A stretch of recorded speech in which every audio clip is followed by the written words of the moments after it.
Yeah, bem-vindo. Obrigado por me ter aqui. Mas, eu estava aqui a perguntar antes do nosso programa como quer que eu o trate. Vou começar assim para depois não lançarem pedras para cima de mim. E ele vai responder. Eu vou justificar porque é que eu pergunto como quer que eu o trate. Como quer que eu o trate? Bom, eu fico confortável quando sou tratado pelo meu próprio nome, Dércio. Então, não há problema algum em escutar a chamar-me pelo meu nome. Fantástico. Então, ainda bem, porque podias me colocar numa situação muito constrangedora. Não que seja difícil, mas temos uma relação de amizade, de irmandade, Uhum. muito tempo, então a gente se trata pelo nome, por tu, e a gente está bem com isso.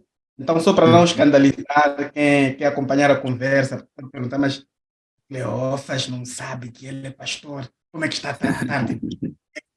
Estás tu? Ei, temos nossa Uhum. história. Yeah. Uhum. Temos nossa história, então temos a proximidade necessária para tratar isso, né, Dersi? Uhum. Yeah. Like, Realmente. dissemos já 13 anos. 13, vamos lá, 2010 para cá, quase 13. Não, 13 tenho anos, certeza sim. que a gente conheceu mesmo na universidade. Eu acho, não sei se tu tens outra lembrança de mim, mas eu tenho a lembrança da Foi na gente no universidade. refeitório Celso. Isso. Nós Yeah, voltávamos aos sábados pelas 12, correndo ao Celso exato. para comer. Yeah, depois do culto era corrida para almoçar antes de jantar mais tarde. E pronto, depois cantamos lá no grupo Filhos do Rei Eterno. Naquela altura ainda estavas a fazer o teu primeiro curso superior e talvez vamos Hum. começar a nossa conversa a partir daí para te apresentar. Quais são as tuas habilitações literárias, tentando aqui puxar um português da mala? Meu, é muito difícil. Eu não gosto pouco, se não quase nada, de falar sobre mim mesmo. Eu sou formado em teologia e, e tenho paixões com diversas outras ciências, não só com teologia.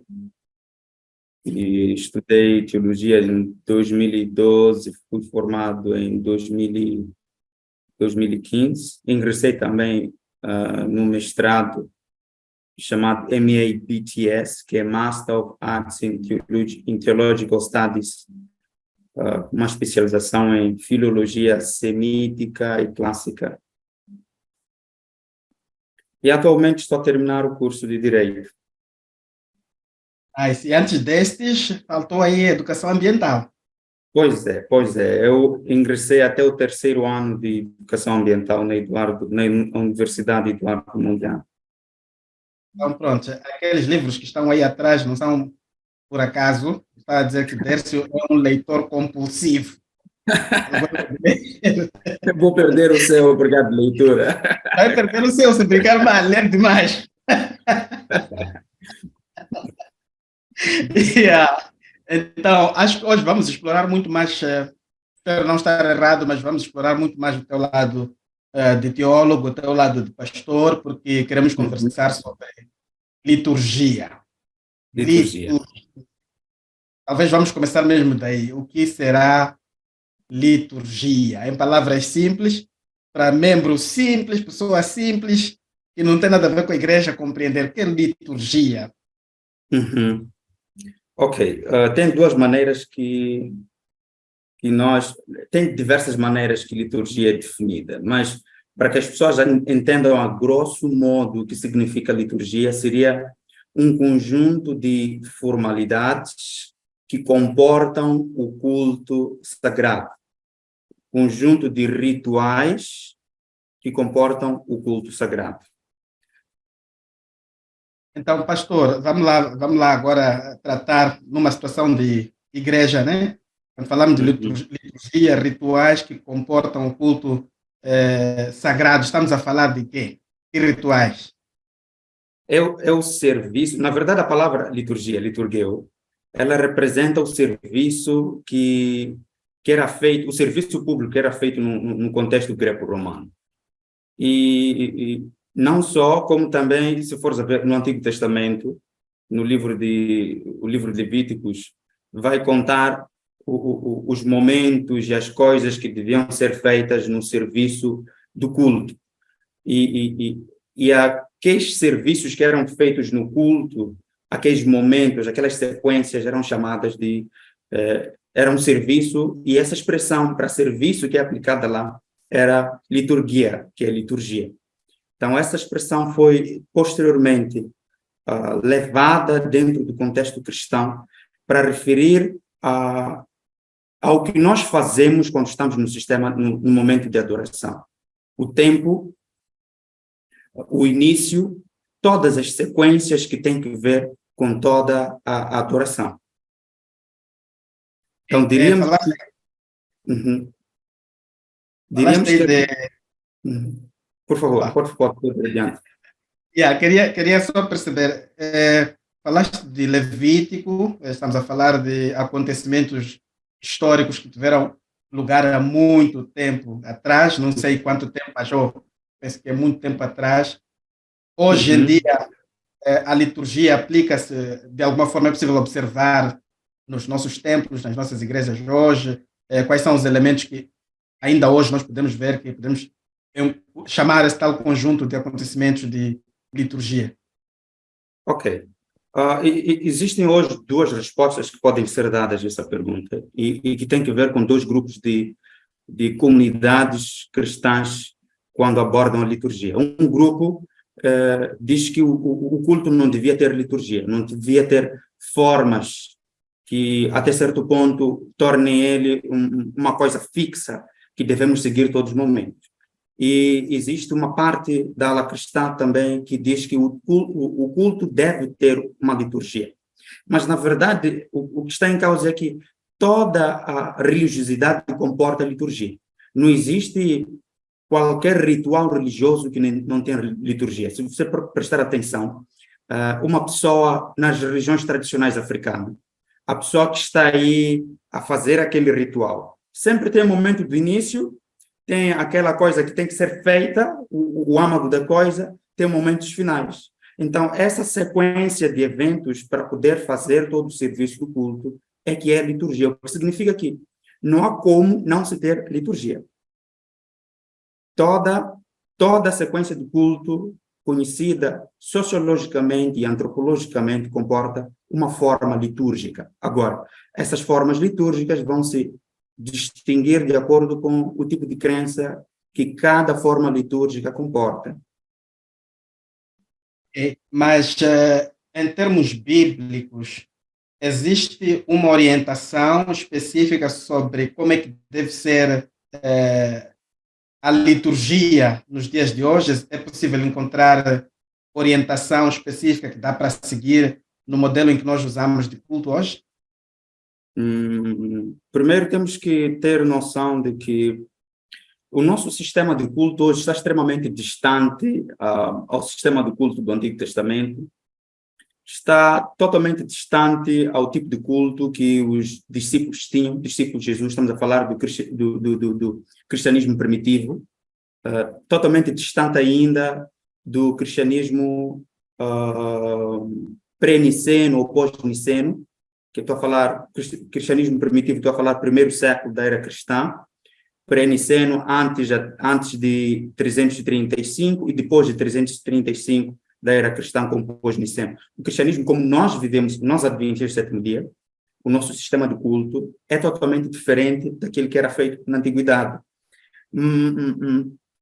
Talvez tenhamos que entender como é que era feito lá, quais são as diferenças que existem hoje e quais são as lições que nós podemos tirar disso. Veja que, antes da morte de Jesus, antes dos cristãos primitivos interpretarem a morte de Jesus como importante no sistema de adoração, todos os discípulos, tanto quanto Jesus, frequentavam o templo de Jerusalém.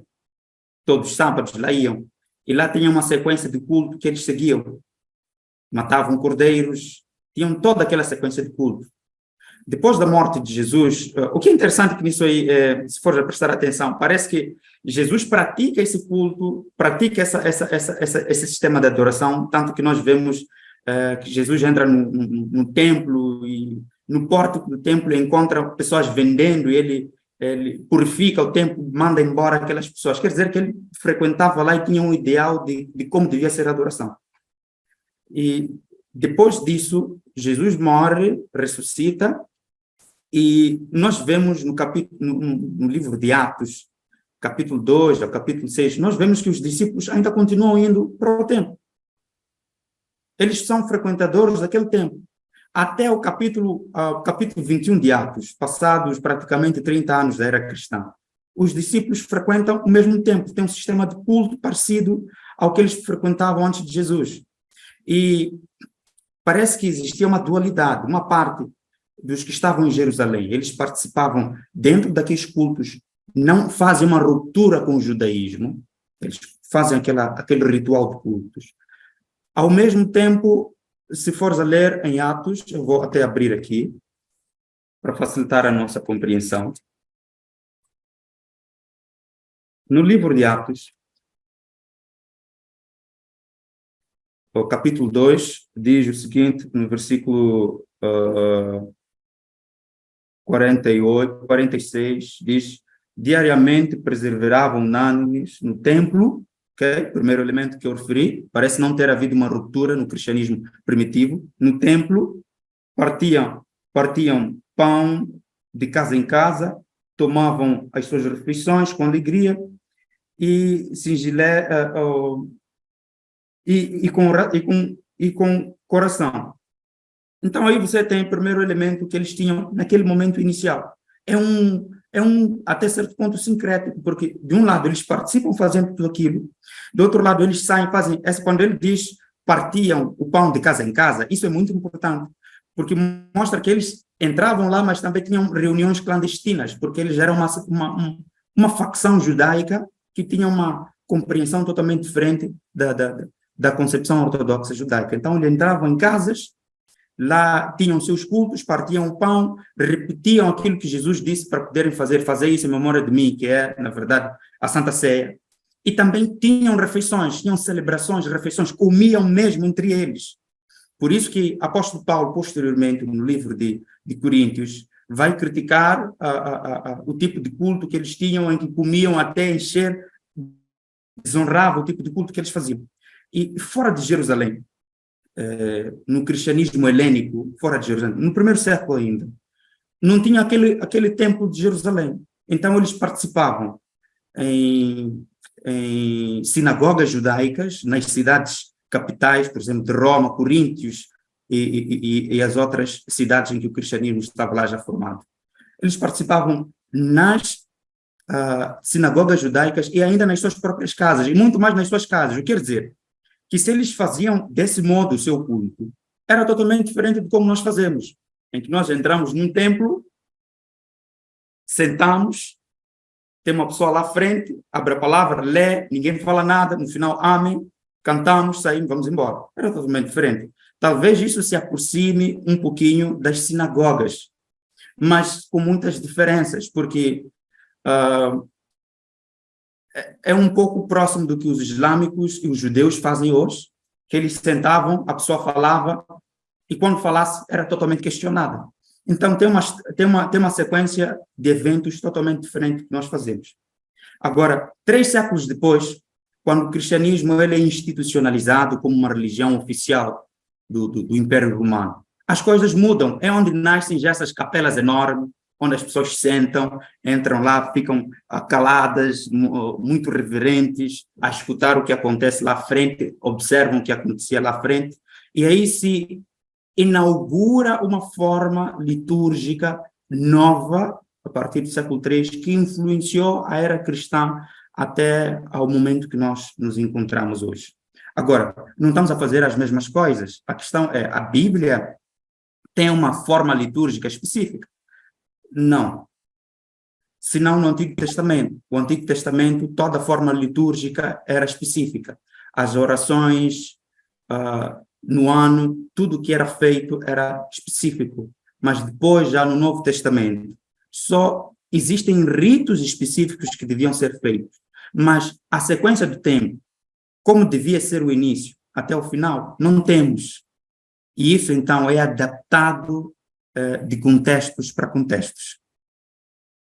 Ok.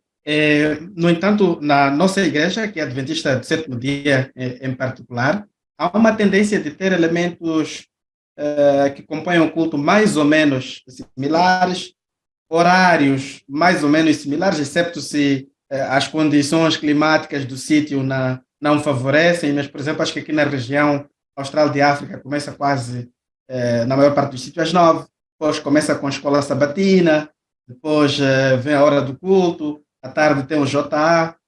Queria saber que documento ou que instrumentos já que orientam estas componentes que hoje são usadas, por exemplo, na nossa igreja. Ok. Nós especificamente temos essa sequência de culto. Temos o manual da igreja. A Bíblia não fala de modo específico como devia fazer, mas temos um manual, o manual da igreja. Ele tem sugestões. O que é interessante é que o manual da igreja ele não limita como deve ser o culto em cada região. Ele tem 2 sugestões e aconselha que se siga a sugestão que leve menos tempo dentro do culto. Então, só temos esses 2 instrumentos. Mas, antes desses 2 instrumentos, existem muitas análises que podem ser feitas para que nos dê mais habilidade de sabermos como podemos ser mais criativos, uma vez que o manual da igreja nos dá sugestão. Até vou fazer uma leitura aqui, tem um manual bem próximo. O manual de 2010, 2015, como ainda não tenho o atual, tem o manual de 2010, página... Sei? Tem o manual digital, se quiseres posso passar. Muito obrigado, eu serei grato. Mas eu tenho a certeza que essa parte, ela não foi modificada. Atentei-me a todas as modificações que aconteceram. Essa parte permanece a mesma. Diz formas do culto. Diz o seguinte, o culto no sábado de manhã tem 2 partes principais. A resposta da congregação por meio do louvor e adoração, expressos em hinos, nas ofertas e na oração, e a mensagem da palavra de Deus. Não existe uma forma ou uma ordem estabelecida para o culto público. Em geral, uma ordem mais curta para o culto é mais adequada ao espírito de adoração. Longos preliminares devem ser evitados. As partes introdutórias não devem consumir tempo requerido para a pregação da palavra de Deus. E essa parte ela é complementada depois nas notas explicativas que vão falar especificamente sobre as formas do culto, no mesmo manual, página 180, que diz as formas do culto variam de um país para outro e de uma cultura para outra. Então, depois diz, a seguir estão 2 formas sugestivas. Significa que não existe uma obrigação total de seguir como está aqui. É uma sugestão, essas sugestões podem ser dinamizadas, melhoradas de acordo com o contexto em que cada pessoa estiver inserida. Agora, existem, como eu disse...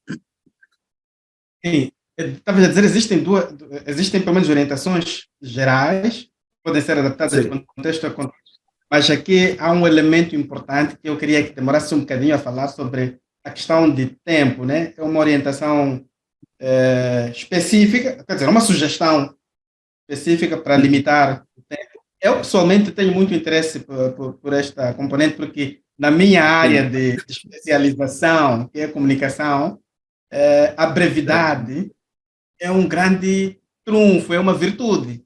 Se puderes dizer muito em pouco tempo, ótimo. Quer dizer, se falo, por exemplo, de uma reportagem, para ser grande reportagem não tem nada a ver com o tempo. Às vezes a grande reportagem tem 2 minutos. Não tem que ser uma reportagem grande que leva 20, 25 minutos. Então, e hoje nota-se, por exemplo, uma tendência de os cultos não terem, talvez por essa liberdade, que é uma sugestão, não terem um tempo estabelecido, não só o culto, quando digo culto, estou a dizer todo o programa, por exemplo, de um sábado de manhã, não Uhum. ter limitação. Por exemplo, tem louvor, tem o estudo da lição da escola sabatina, tem um culto, mas também pode ser que tenha anúncios naquele sábado, que tenha batismos, que tenha evangelismo, e por vezes isso pode se estender até 14, 15 horas o culto, né? Então, eu queria saber como é que a gente balança para conseguir ter uma posição um bocadinho equilibrada ou tentar alinhar a essa sugestão que citou do Manual da Igreja. Ok. Bom, tu tocaste num assunto totalmente prático da coisa, e talvez precisamos levar tempo a discutir certas questões teoréticas para entender por que que o tempo influencia, ou seja, importa para alguns e por que que o tempo não importa para outros. Porque existem duas alas. Por exemplo, existe uma ala que vai te utilizar João 4, Jesus fala com a mulher prostituta e, e ele diz que eis que é chegada a hora em que todo verdadeiro adorador vai adorar-me em espírito e em verdade. E a maior parte das pessoas que utilizam essa perspectiva, eles dizem Jesus falou que a adoração nem vai ser em Jerusalém ou em qualquer outro lugar, mas tem que ser em espírito e em verdade. Uma concentração mais individual com a pessoa, independente dos lugares do culto, e também com maior espontaneidade, independente do tempo. Há pessoas que vão utilizar isso aí, e você não pode limitar o tempo, já que tem que ser em espírito e em verdade. Então, temos que teorizar, fazer uma teoria, poder compreender o que está por detrás disso, para sabermos quais são os limites e, ao mesmo tempo, como é que nós podemos equilibrar. Se me permites, se nós tivéssemos me questionado qual é a relevância desse assunto hoje, por que que é importante começar ou voltar a estudar hoje a liturgia, eu te apresentaria alguns pontos importantes que vão depois ajudar a responder na questão do tempo. Nos últimos anos tem surgido novos, surgiu um movimento chamado Movimento de Renovação Litúrgica ou Carismática, que começou nos finais do século XX e permanecem até hoje, com uma ênfase no Espírito Santo e maior participação da congregação, uma ênfase na experiência individual, na oração, e uma conexão mais profunda na vida cotidiana dos fiéis. Veja, isso é tão importante porque por mais de 1000 anos, a Igreja Cristã Católica fazia cultos em língua latina. Ou seja, Moçambique, na Beira, aí na Munhava, há 100 anos, se tivesse uma capela, um santuário católico, devia ser feito em latim. Então, não havia uma conexão entre o que acontecia no culto com a pessoa. Então, os movimentos de renovação litúrgica começam a prestar atenção que o culto tem que ser benéfico para a pessoa. Então, eles buscam evitar uma abordagem passiva na adoração, no qual o fiel é um mero espectador que fica só olhando. Então, esse movimento de renovação litúrgica trouxe novos paradigmas, presença de uma música um pouco mais alegre, um pouco mais forte, e começou, então, a focar o culto na pessoa que lá está. Se for a prestar atenção, isso até criou cisão em diversas igrejas. Tem hoje igreja católica, mas tem igreja católica renovada. Tem igreja batista, mas tem igreja batista renovada. Então, esses aí vão começar a se desfazer das formas tradicionais para umas formas recentes. Esses olham mais para a presença do Espírito Santo e para a espontaneidade. Ou seja, por mais que se tenha uma hora específica do culto, do término do culto, você não tem como determinar tudo, porque o Espírito Santo é quem determina aí. Essa é a primeira coisa. Agora, de outro modo também, além disso ter influenciado muito a ponto de haver um concílio que foi muito importante na Igreja Católica, chamado Concílio Vaticano II, de 1962 a 1965, veio tentar aproximar as formas tradicionais das pessoas e ser mais espontâneo. A tendência atual é tornar o culto mais espontâneo e menos formal. Agora, estamos a tender, até certo ponto, para um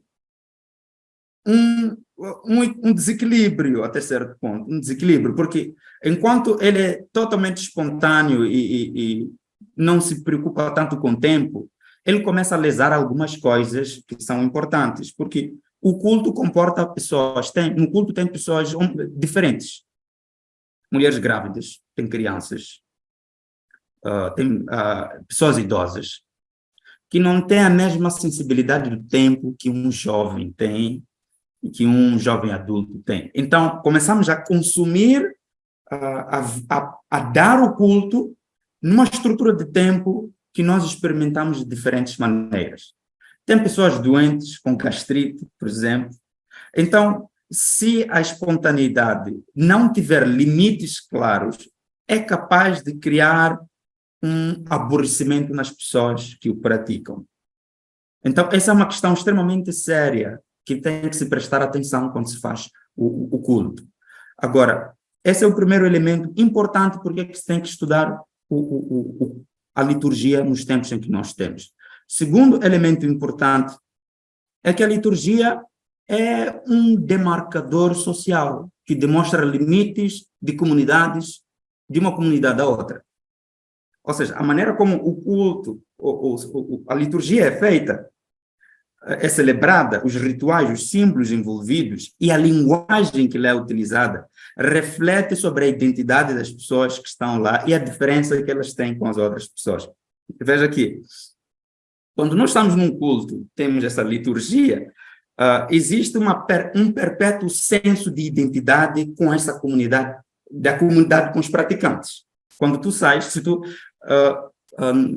há 2 semanas estava em Maputo e na sexta-feira a igreja adventista mais próxima estava fechada, não via alguém passando, então tinha uma igreja na Karl Marx, pentecostal, igreja de celebração. Eu entrei lá, era sexta-feira, tarde, e eu assisti o culto, foram 2 horas, saí e fui-me embora.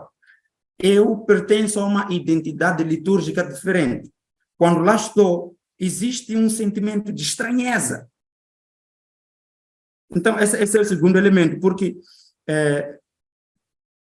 como demarcador social, sempre que você sai de um culto para outro, você vai sentir essa estranheza. Eu estive outra vez num outro lugar, na África do Sul, participei de um culto adventista, em que, depois de um momento da escola sabatina, disseram, vamos sair para beber água. Eu fiquei totalmente estranho. Mas o que é isso de sair para beber água? Eu não estou habituado a isso. Porque eles têm uma concepção, você não pode ficar das 9 às 12, e eles são muito espontâneos, ficam até às vezes 12h30, 13 horas, sentado. Como é que vai conseguir? Então, é complexo. Então, esse segundo elemento, o culto como quer dizer, a liturgia como um demarcador social, vai mostrar, vai trazer elementos de unidade e de inclusividade. Ou seja, se nós temos as mesmas maneiras de fazer o ritual, todo mundo, então ficamos unidos pela liturgia. Mas, ao mesmo tempo, existem contextos históricos diferentes, em que é impossível, por isso que o manual deixa aberto como sugestões, que em cada contexto histórico e cultural tem elementos que devem ser prestados atenção naquele lugar específico. A ponto de esse fator identificador, quando uma pessoa sai de Quilimana, Maputo, ele possa se sentir que está num culto adventista, mas ao mesmo tempo possa sentir que todos esses elementos nossos que nos fazem um só, mas ao mesmo tempo podem nos distinguir daquelas pessoas que são estranhas ao nosso contexto. Quando vem um estranho, vamos supor, de um culto pentecostal que tem no máximo 2 horas, e chega num culto adventista que começa das 9 às 12, 4 a 5 horas, é praticamente uma quebra de paradigmas para eles. Então, temos que tornar o culto temos que pensar o culto também como um lugar de acolhimento, um lugar unificador, não somente entre nós, mas também com os diferentes. Essa é a segunda coisa importante acerca do culto, a razão por que devemos estudar. Sim, antes de ir para o terceiro, tenho uma pergunta aqui. Estamos a Por ver, favor, por favor. temos sugestão de como deve ser. Queremos ter esta identidade, disseste bem, o adventista, por exemplo, quer poder sair da igreja central da Beira para a igreja central de Nampula e sentir que ainda está na igreja adventista, mas, ao mesmo tempo, por questões particulares, vai encontrar situações diferentes. E parece que é uma tendência, talvez humana, natural, de pensar que as coisas deveriam ser como na sua igreja, em que estás habituado, não é?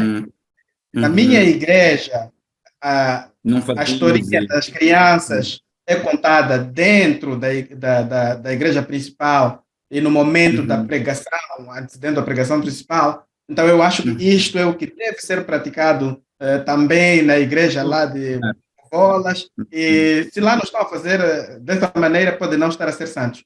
A minha pergunta é: quem tem que se ajustar? É a igreja que deve procurar uma padronização que não crie muita estranheza e desconforto entre os membros que se mobilizam e veem essas todas as diferenças, ou é o indivíduo que tem que estar aberto para não seguir religiosamente ou não olhar para estas diferenças que existem aqui e acolá como violação de alguma coisa ou não santidade por parte de uma igreja em comparação com a outra.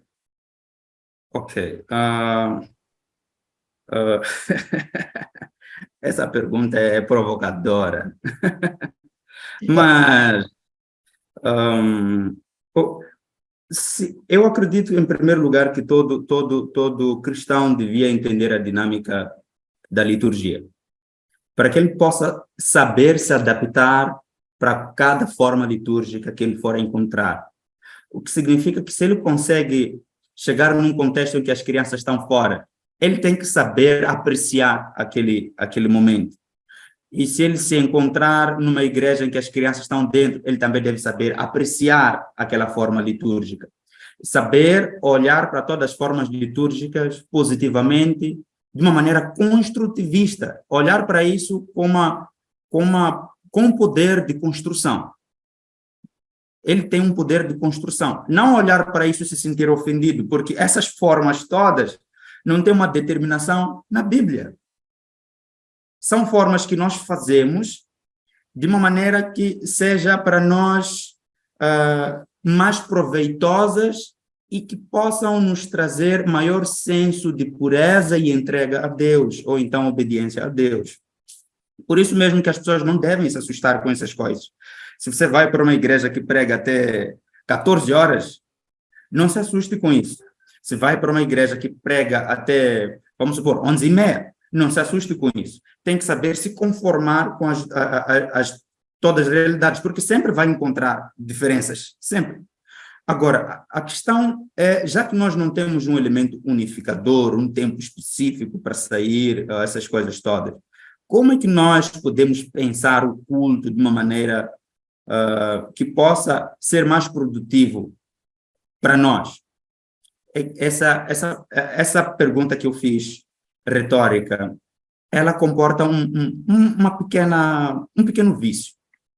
É que, aparentemente, o culto não é feito para nós.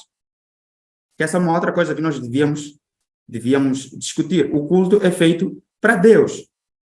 Só que o terceiro elemento que eu já queria introduzir como razão pela qual nós devemos repensar o culto é que a liturgia está diretamente proporcional, ligada ao crescimento da própria igreja.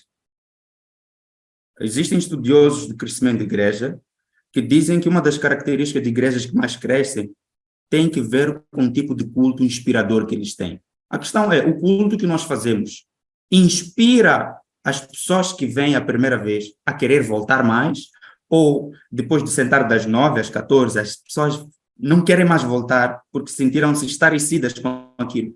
Eu me lembro que eu convidei uma pessoa para a igreja, na verdade eu pedi que fosse à igreja da Ponta G, e a pessoa gostou muito de ter ido para lá. Por quê? Porque ela participou de um culto que começou às 9 e saíram às 16. Ninguém devia sair, era obrigatório ficar lá dentro, ninguém devia sair, era uma igreja pentecostal. A pessoa saiu de lá chateada, nunca mais quis voltar.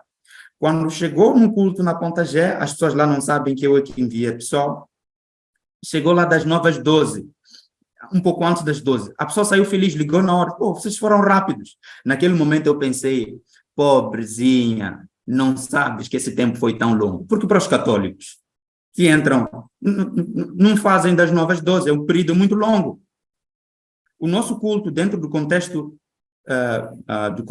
das igrejas cristãs conservadoras, ou então, vamos dizer, protestantes, é um dos cultos mais longos que existe. Extremamente longos. E, até certo ponto, a atração aos novos que vêm assistir ao culto pode ser reduzida. Então, temos que começar a repensar esse momento. Então, a liturgia como um elemento ou um elemento de crescimento da igreja. Ele tem que ser atrativo e engajador. E quando a pessoa entra, tem que se sentir como parte do corpo. E, ao mesmo tempo, esse culto, como elemento de crescimento da igreja, é evangelístico.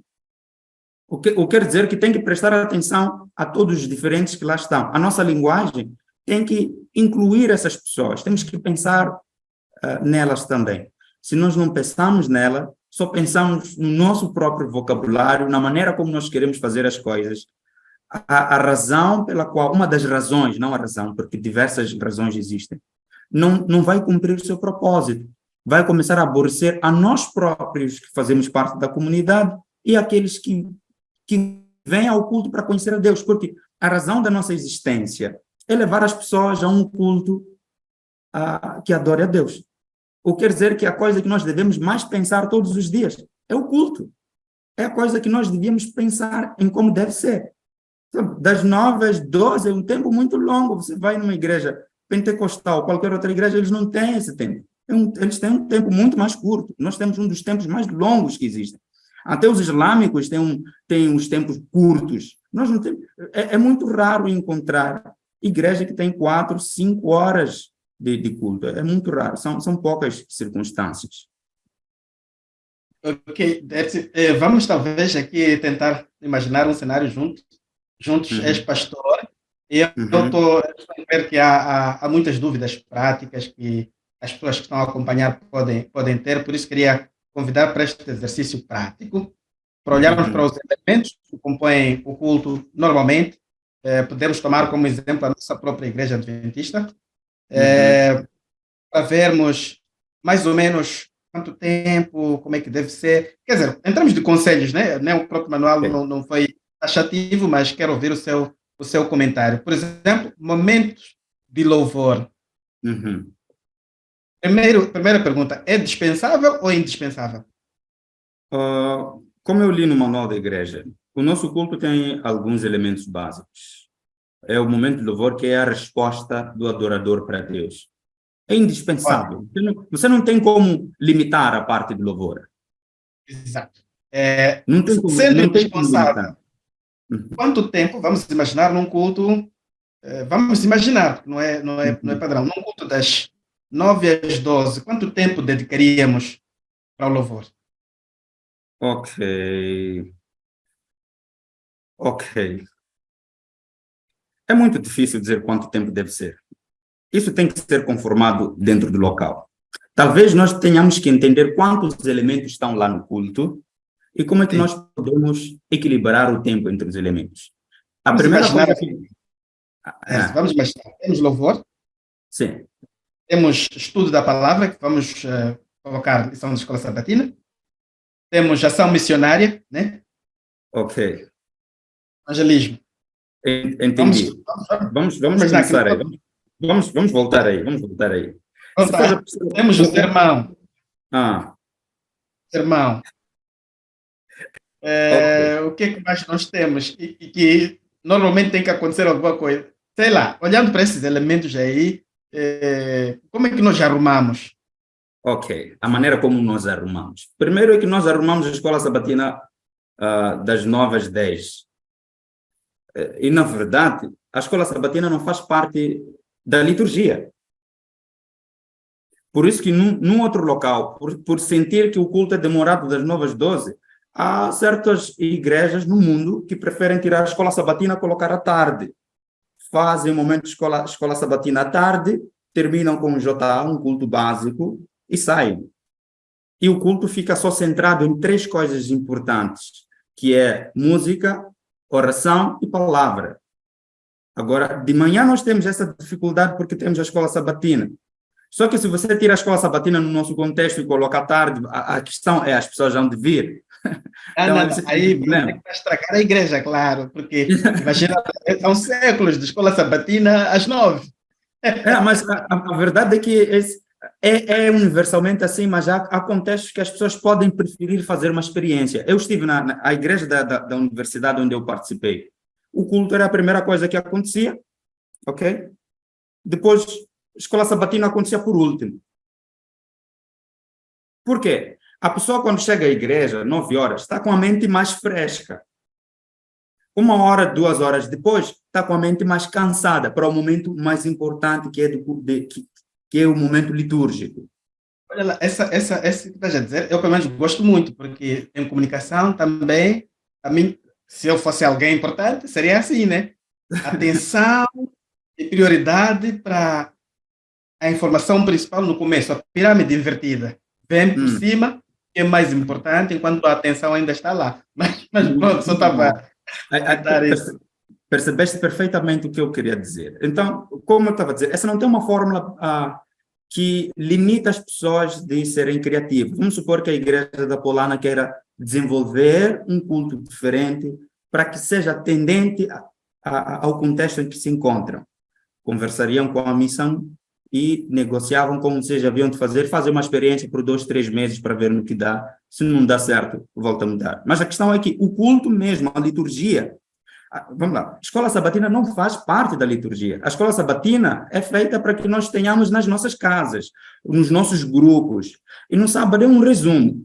Quer dizer, por isso que ele não faz parte do processo litúrgico. Então, quando discutimos a liturgia, até o próprio manual da igreja não vai tocar a escola sabatina como parte litúrgica. Então, a parte litúrgica tem três coisas básicas, que é a música, a oração e a leitura da palavra.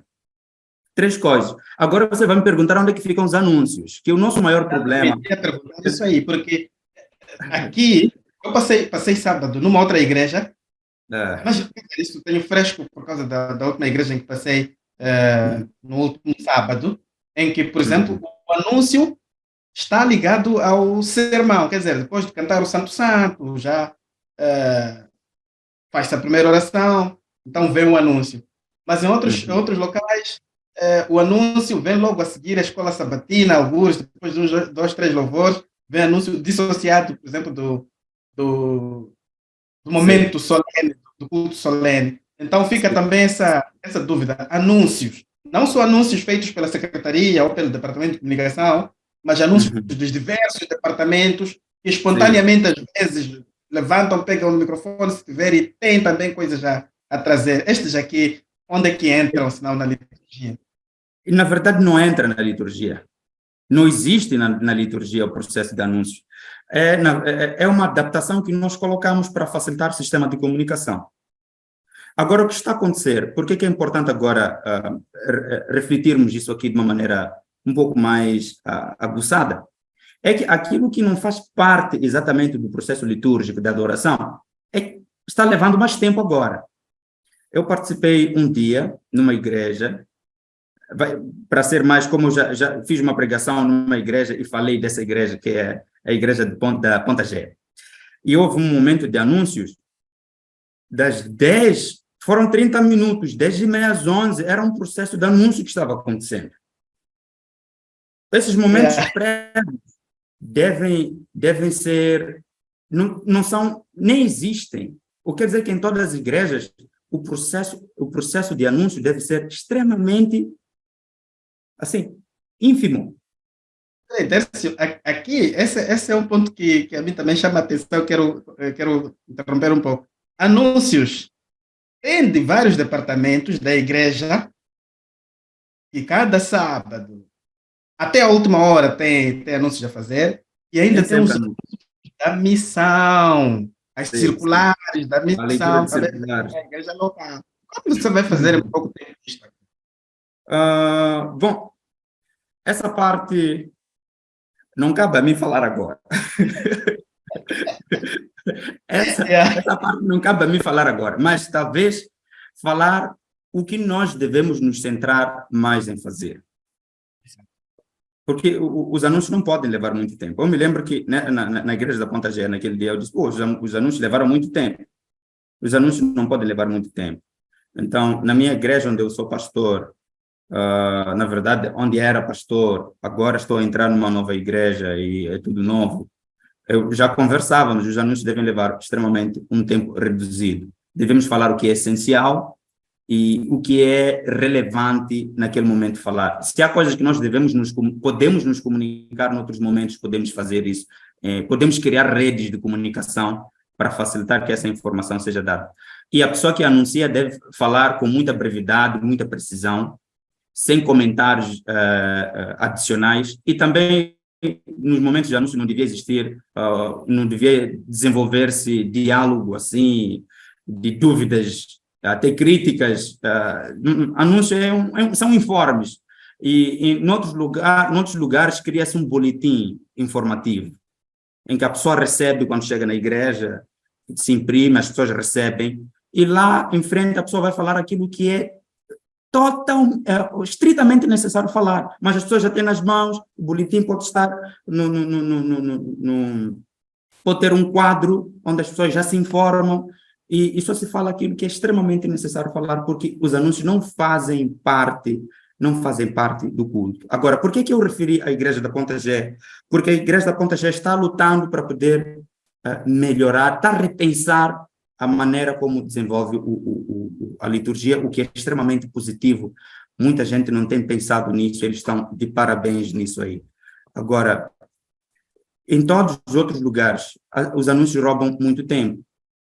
E momento de louvor, momento de oração e leitura da palavra começa a ter problema. Vamos fazer o seguinte. Eu não quero neste momento falar somente contigo, somente para adventistas. Quero falar para todos os outros também se enquadrarem melhor nisso. E existe uma máxima cristã muito importante que, se eu não falasse nesse podcast, eu estaria a pecar muito. Essa máxima diz o seguinte: lex orandi, lex credenti. É uma coisa muito interessante. O que significa lex orandi, lex credenti?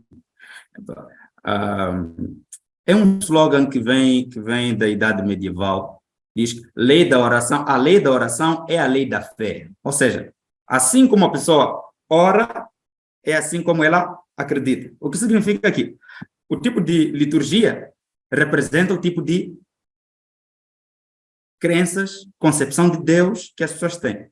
Por isso que você não pode levar uma liturgia católica e colocar na liturgia adventista. É um crime enorme. Você não pode levar uma liturgia de uma igreja e colocar noutra, porque a liturgia representa as crenças que as pessoas têm. Então, o que acontece é que, vamos supor, na igreja católica, eles, aliás, os pentecostais são chamados de pew-centered, ou seja, eles não são centrados no púlpito, não são centrados no que vem, não vai aparecer lá de frente, estão centrados na bênção direta de Deus, através dos movimentos que o clérigo vai aí fazer. Por isso que eles são chamados de pew-centered, ou seja, a bênção vem direta de Deus para eles.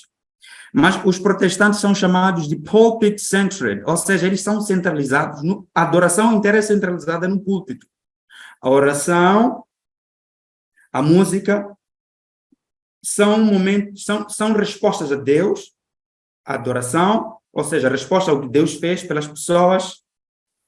Mas quando chega aquele momento da palavra, é o centro, é a razão principal, uma das razões principais pelas quais as pessoas estão aí. Ou seja, por que nós vamos para lá? Para orar, cantar e escutar a palavra de Deus. É como se fosse um diálogo, é dialógico. Você orou, você cantou, agora você escuta a palavra. Então, essas são as duas coisas mais importantes. Se nós temos que gastar tempo nessas coisas no momento da adoração. Então, todas as outras coisas que vierem a competir com essas três coisas estão a fazer com que a adoração entre em falência.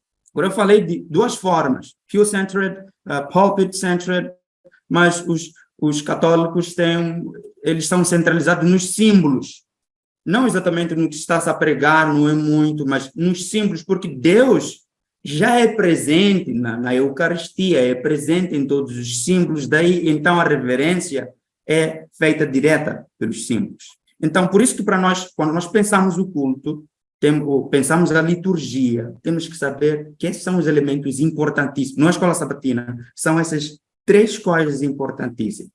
E elas podem acontecer numa média mínima de 2 horas, ou menos ainda. Agora, qual é a dificuldade que nós temos? É da escola sabatina, que tem 1h30, depois você tem esta parte do culto, 1h30, mas o prelúdio, os momentos prévios levam muito tempo. E, às vezes, o pregador, depois de tanto tempo, ele adiciona também o tempo dele, porque se o pregador conhece a função dele, a função do culto, ele então vai lutar ou então para conformar-se em menos tempo, porque ele sabe que vai se tornar enfadonho se levar muito tempo, então lá pessoas diversas.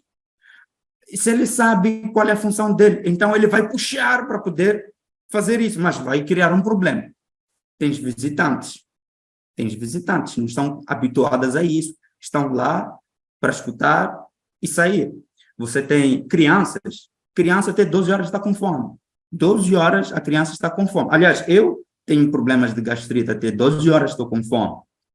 Então, você já tem esse pequeno desafio. Por isso que todas as igrejas devem começar a repensar a liturgia. Talvez uma motivação que eu possa dar às igrejas é que possam ler, por exemplo, Lucas, capítulo 20, versículo 12, em que Jesus informa os discípulos para que adiantem e preparem o local do culto. O local que haveria de acontecer a cerimônia da Páscoa. Ou seja, o local do culto depende da liturgia. A liturgia tem força em relação ao local do culto e ao tempo do culto. Significa, por isso, que os anciãos e os pastores e todos aqueles que estão diante do processo de desenvolvimento do culto e da adoração devem estruturar o culto para que ele possa não ser enfadonho, não produzir, não criar problemas de saúde às pessoas, gastrite. Eu já preguei numa igreja que tinha uma senhora com gastrite, saiu para comer e voltou, me senti mal com aquilo, para poder evitar essas coisas. Para tal, tem que saber quais são os elementos importantíssimos e quais são os elementos periféricos. Senão, você torna o elemento periférico o elemento importante e aí vai criar problemas. Então, talvez seria esse pequeno comentário que podia dar acerca disso. Obrigado, Dercy. Acho que trouxeste aqui muita informação útil e concreta para todos nós que somos frequentadores de igreja. Acho que era fundamental explicar os elementos essenciais da liturgia. E só pela sua explicação já dá para perceber que, por vezes, elementos que também são importantes, mas se calhar não essenciais nem fundamentais, podem impactar negativamente na solenidade, né, do culto. Por exemplo, estas questões que mencionou de anúncios longos no meio, talvez, dos momentos que antecedem o próprio sermão, pode ser um bocadinho complicado, porque é duplicação de atenção. Já estás 30 minutos só a ouvir anúncios. Depois ainda tem um tempo da pregação logo a seguir, se calhar intercalado por uma música. Mas talvez queria olhar para outros elementos, né? Fora oração, louvor e sermão, fora essa percepção geral de que esses outros elementos que a gente coloca podem atrapalhar o que é fundamental para os condimentos deste momento mais alto da liturgia. Eu acho que é o culto divino, corrija-me se estiver errado. Há aqui, às vezes, uma preocupação com o tipo de música que vai acompanhar, temos louvor é importante, mas, por exemplo, há louvor que dá para o momento do culto solene e louvor que não dá para o momento do culto solene. Este é um ponto. Segundo, às vezes temos aquela percepção que, sim, temos vários programas ao sábado, mas há aqueles mais solenes e às vezes queremos também ajustar a nossa própria apresentação ao momento que achamos mais solene. Vou tentar ser específico. Se você vai apenas cantar, até estava a conversar há pouco tempo num grupo de amigos, se você vai apenas cantar naquele dia, ok, estás bem, se tens a tua camiseta, se tens a tua camisa, vais para lá, só vais cantar, não tem, ainda que seja no culto, mas teu papel é apenas cantar. No entanto, se vai pregar ou vai estar na tribuna, epa, aí já tem que ter gravata, tem que ter um fato, tem que ter uma série de requisitos. Queria perceber até que ponto esses outros elementos, tipo de louvor, tipo de vestuário, podem influenciar também na liturgia, positiva ou negativamente. Ok, ok. Hoje, a pergunta é muito ampla. Extremamente ampla e não sei de que ponto eu começo a responder. Nós, adventistas, quando se fala de liturgia, somos bebês, muito bebês. A Igreja Católica tem mais de 1000 anos de estudo de liturgia, de material produzido. Os outros protestantes, por exemplo, luteranos, têm também muito tempo que estudam essas coisas. Cláusulas, desenvolveram cláusulas, um direito específico para poder nortear cada coisa específica sobre o que se faz, o que não deve se fazer no processo litúrgico. Nós estamos, desde quando? 1960 para cá, no 1980, 60 para cá, que nós prestamos mais atenção. Vamos que nós estudamos tudo da Bíblia, até estudamos acerca do dia da adoração, mas não nos havíamos atentado à razão pela qual nós chamamos as pessoas à igreja, ou nós devemos ir à igreja, que é a própria adoração, que é um dos pontos centrais da Bíblia, centrais da nossa existência, a coisa que nós devíamos pensar mais. Então, nós pensamos isso há sensivelmente 60 anos, e pensamos isso quando esses movimentos carismáticos de renovação litúrgica que eu referi no início começam a se manifestar dentro do adventismo, começam a trazer certo tipo de música que não era habitual. Então isso começa a trazer um choque, porque o tipo de vestimentas que as pessoas já usavam começa a ser um pouquinho diferente, começa já um choque e a necessidade de começar a pensar criticamente acerca do que nós fazemos ou deixamos de fazer no culto. E se você tem uma concepção de condena e castiga o pecado, essas coisas todas, a tendência dessa pessoa será de vir à igreja com um pouco de temor, vamos supor, de receio. Os adventistas do sétimo dia, até antes de 1950 para trás, eles concebiam, por exemplo, reverência como se fosse só silêncio, chegar na igreja, silêncio na casa de Deus, utilizando Abacuque, Sofonias e os outros livros. Agora, o que acontece é que existe uma ênfase desde os anos 60, 80 para cá, da emanência de Deus, de um Deus amigo. Por isso tem aquele hino no Inário que diz o seguinte: meu Deus e eu andamos pelos prados com bons amigos, como se Deus estivesse próximo, não há medo, não fica acanhado, não fica com medo, essas coisas. Então, essa ênfase nova tem trazido um novo tipo de comportamento que não é o mesmo que se tinha antes. Então, a pessoa, por entender que Deus é próximo, é amigo, ele não precisa de tanta formalidade para estar diante de Deus, não vê problema algum em estar sem gravata na igreja. E aí vai um processo de coisas, né? Então, outra pessoa que tem uma visão de Deus totalmente, uma ênfase de Deus diferenciada, mas formalista, mas legal, vai dizer que tem que estar vestido assim, assim, assim, assim. Agora, como mediar esse tipo de coisas? Como é que a pessoa tem que estar vestida? De uma maneira modesta. Essa é a primeira coisa, modesta. E nós, como pastores, às vezes vemos essa diversidade de coisas. Eu fui pastor de uma igreja de jovens que não iam com gravata, isso não me ofendia, porque a gravata não conforma o cristianismo. O cristão não é feito pela gravata, por exemplo. E eu me lembro que fiz um sermão, que está na internet, na igreja de Chupal, em que mostrei que as pessoas deviam vir de como elas têm capacidade de vir à igreja.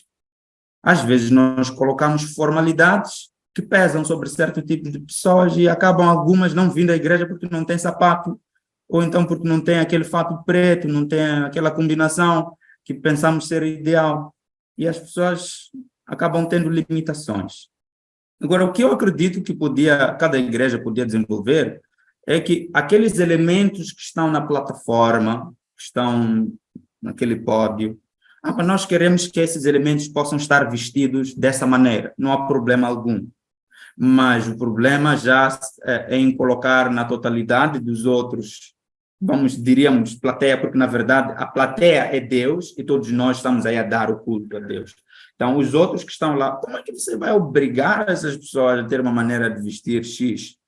E não tem uma coisa na Bíblia, nem no manual da igreja, não tem uma coisa que diga como está desse jeito. Essas coisas deviam ser um pouquinho consensuais entre as pessoas e respeitar as suas possibilidades e como elas pensam Deus dentro do nosso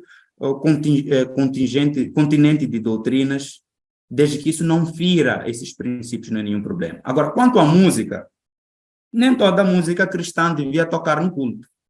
São coisas totalmente diferentes. Por que eu disse nem toda música cristã? Porque no culto a música é uma música litúrgica. A música cristã eu posso tocar, a escutar, a tomar banho até. Então, nós sabemos, infelizmente, o tema da liturgia ele tem conexão com diversos elementos. Então, um dos elementos é a música. Seria um outro tema que nós levaríamos muito tempo a falar dele. Então, tem a música profana, tem a música religiosa, tem a música litúrgica, tem a música litúrgica que nós chamamos de sacra e tem a música secular. E o que é interessante é que no Antigo Testamento, as festas que aparentemente eram todas as festas eram sagradas, todas as festas eram sagradas, não faziam uma definição clara, todas as festas tinham Deus no meio daquilo. Então, como é que nós conformamos o culto? O culto tem que ser preenchido por uma música litúrgica, uma música específica, e os organizadores do culto deviam, com antecedência, até as pessoas que vão lá cantar, saberem que tem que existir uma combinação entre aquela música que está-se a cantar e o que vai se falar no púlpito. Não deve existir esse desfazamento. Eu já tive um ancião que ele já perguntava aos grupos que vinham cantar, do que é que vocês vão cantar? Vamos cantar disso, vamos cantar disso. Não tem nada a ver com o que se vai falar hoje. A música não é má, mas não tem nada a ver. Você está a cantar sobre sábado e a pessoa vai falar sobre aquilo. Então fica aí uma falta de sincronia. O que quer dizer? Os preparadores... Queria trazer uma situação ainda que às vezes acontece que eu diria que vale lá essa que estás a mencionar, que canta uma coisa que não tem nada a ver com o sermão, mas há também momentos em que canta uma coisa que não tem nada a ver com nada para quem está a ouvir, porque simplesmente não entende a língua e ninguém traduz. Ou cantou, amém. E disse, mas animou, gostamos, meu filho. Será que tem enquadramento e só deve ter espaço no modelo de liturgia que se pretende?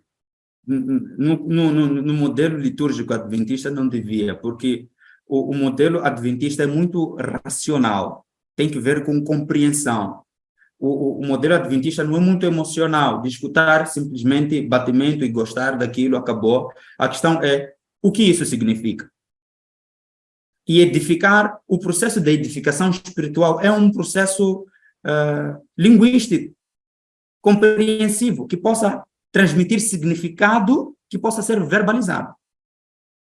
O que quer dizer que, quando se canta, tem que existir uma compreensão plena do que se está a cantar.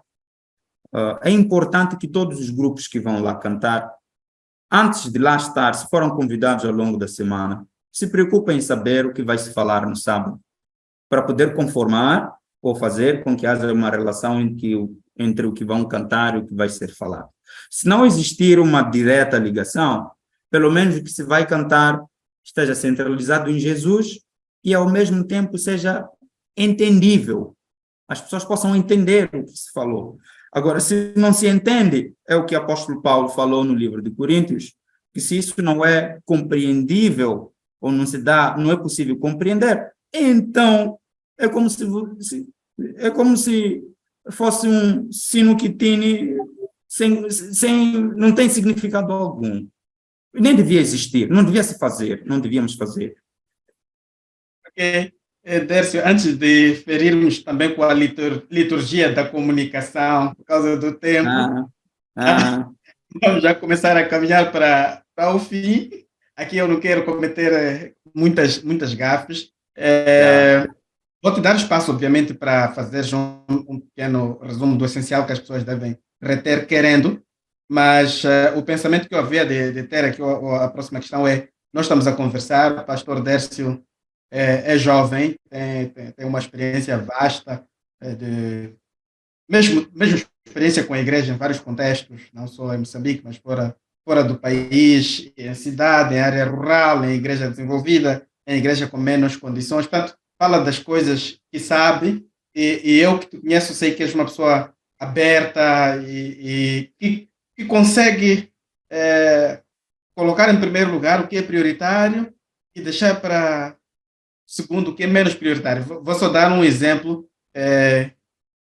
Vamos lá, na hora de comer, houve um tempo da minha vida em que acho que eu ainda não era vegetariano, e tu já eras, mas acho que vieste para a minha casa, minha esposa estava a lembrar desse assunto há dias, nós estávamos a comer algo que não era vegetal, não sei o que era, se era peixe ou o quê, e parece que tu aderiste, porque objetivamente não é pecado, a não ser que já é, comer aqueles alimentos puros.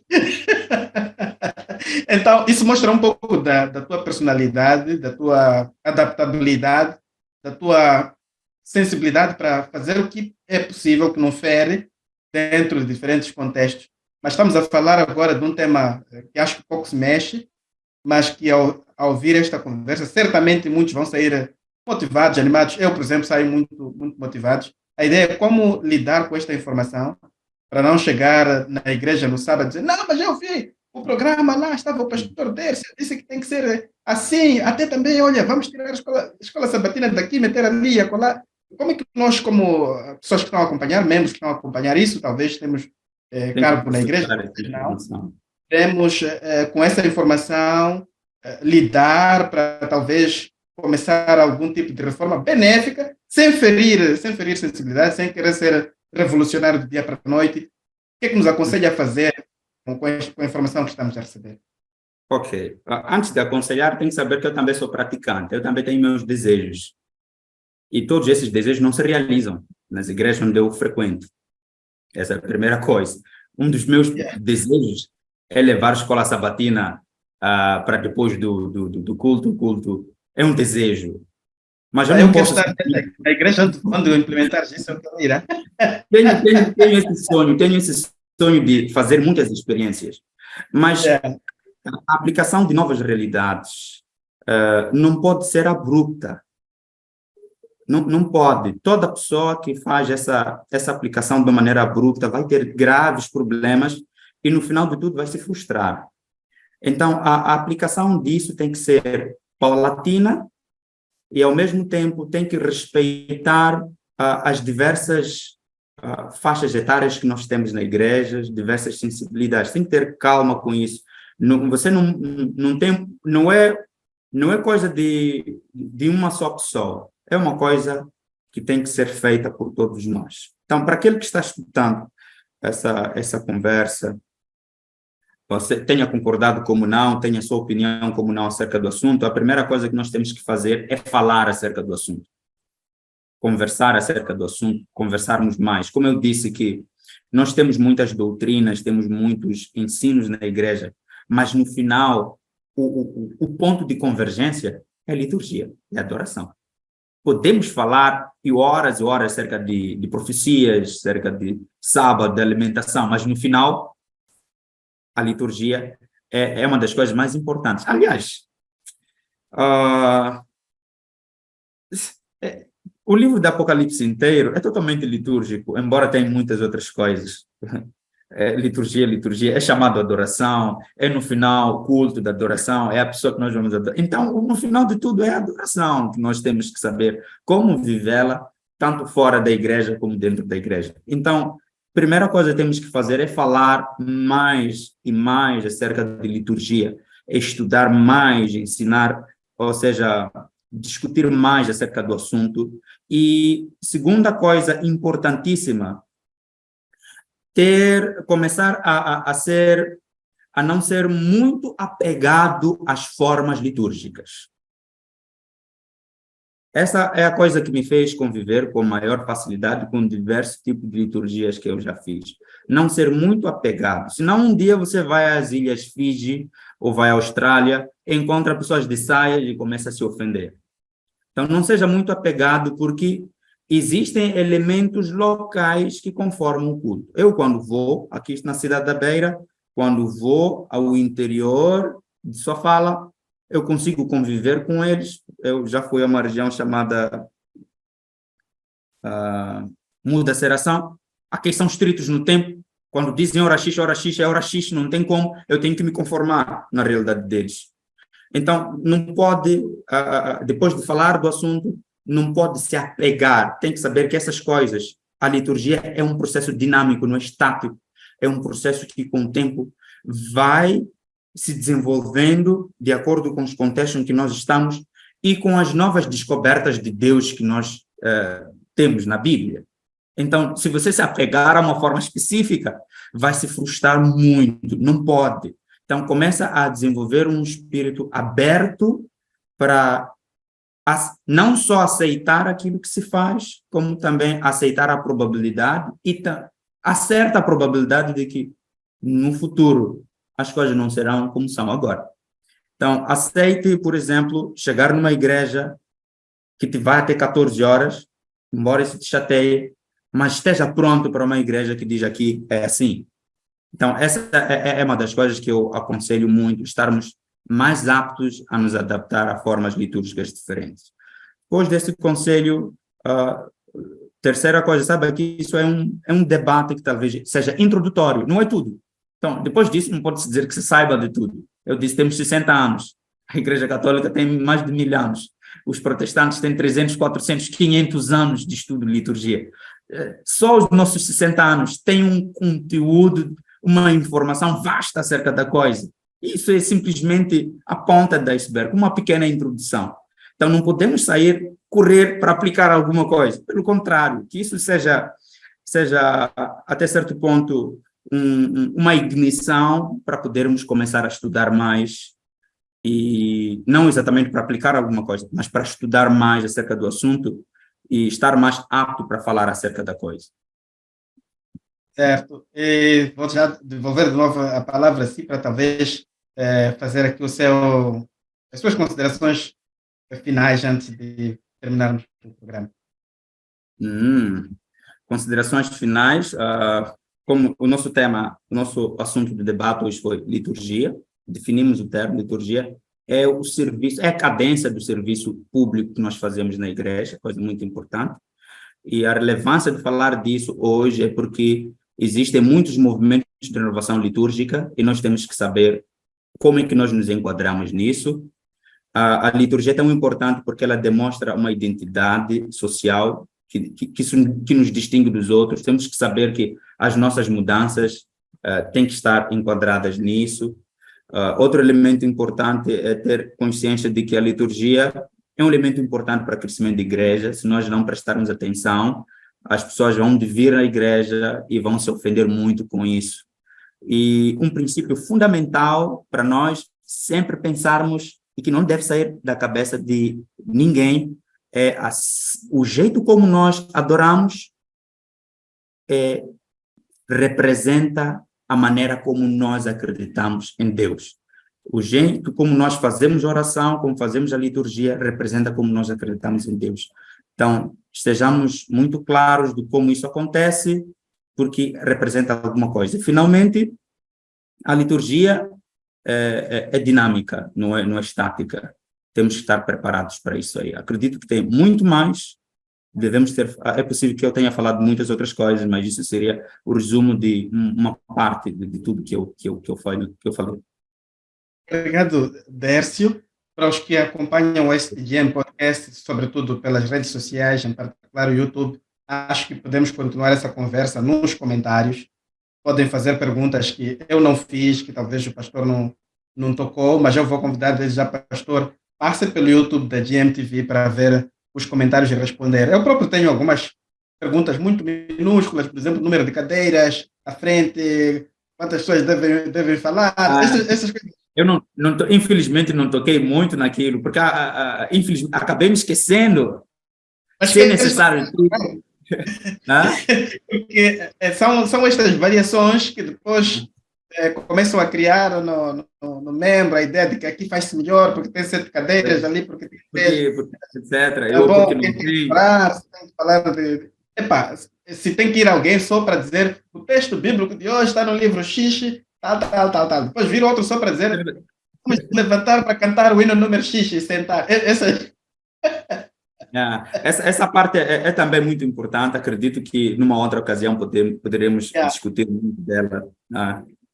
Eu acho que vamos fazer assim, vamos marcar para os comentários, quem tiver perguntas específicas para a gente responder. E se forem tantas, se quiserem, vão escrever ali, e a gente marca uma outra conversa para irmos em aspectos muito específicos e abordarmos um bocadinho mais deles. Talvez assim conseguimos resolver esta inequação. Muito bom, eu concordo.